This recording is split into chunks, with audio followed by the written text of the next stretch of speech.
নমস্কার, গুরু কৃপাহি কেবলম।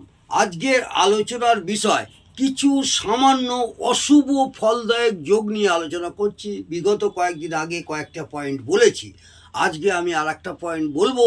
যদি কোনো জাতক জাতিকা জন্মকুণ্ডলী বা লগ্নকুণ্ডলীতে রাহু শনি যুক্ত হয়, তাদের কি প্রভাব পড়ে সেই নিয়ে দু চারটি কথা বলছি। যদি কোনো জাতক জাতিকা জন্মকুণ্ডলী বা লগ্নকুণ্ডলীতে রাহু শনি যুক্ত হয়, তবে জাতক জাতিকাদের স্বাস্থ্য ঠিক থাকে না, শরীর স্বাস্থ্য একদমই ঠিক থাকে না।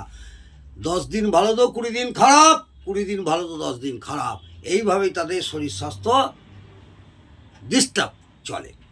যদি জন্মকুণ্ডলীর চতুর্থ স্থানে, জন্মকুণ্ডলী বা লগ্নকুণ্ডলীতে ফোর্থ হাউসে স্থানে রাহু শনি যুক্ত থাকে, তবে জাতক জাতিকাদের মায়ের অনেক কষ্ট থাকে।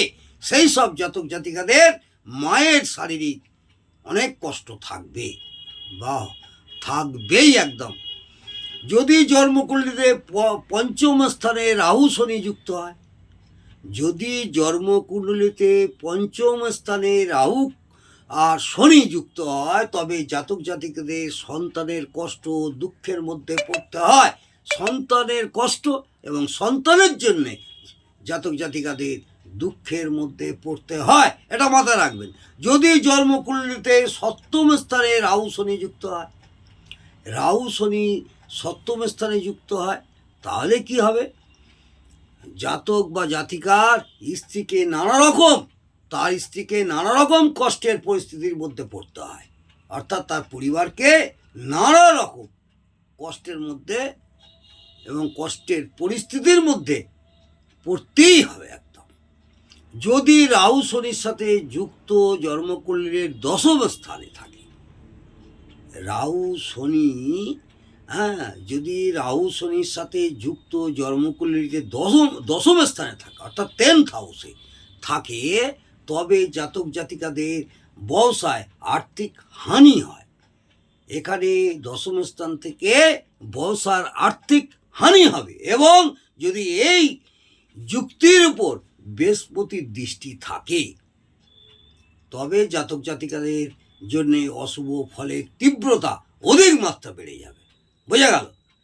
আজকে আমি এইটুকুনি আলোচনা করলাম কিছু সামান্য অশুভ ফলদায়ক যোগ নিয়ে। জাতক জাতিকাদের জন্মপঞ্জিকা বা জন্মকুণ্ডলী বা লগ্নকুণ্ডলীতে কোন জায়গায় কিভাবে তার রাহু শনি যুক্ত হলে কি হয়, সেই নিয়ে দু চারটি কথা বললাম। আশা করব আপনাদের এই ভিডিওটি ভালো লাগবে এবং ভালো করে মন দিয়ে বুঝে নিজের জন্মকুণ্ডলী নিজে বিচার করুন। আজকে এই পর্যন্ত। যদি ভালো লাগে অবশ্যই একটি সাবস্ক্রাইব, কমেন্ট এবং লাইক করতে ভুলবেন না, এইটুকুনি আমার অনুরোধ। নমস্কার, জয় মা তারা।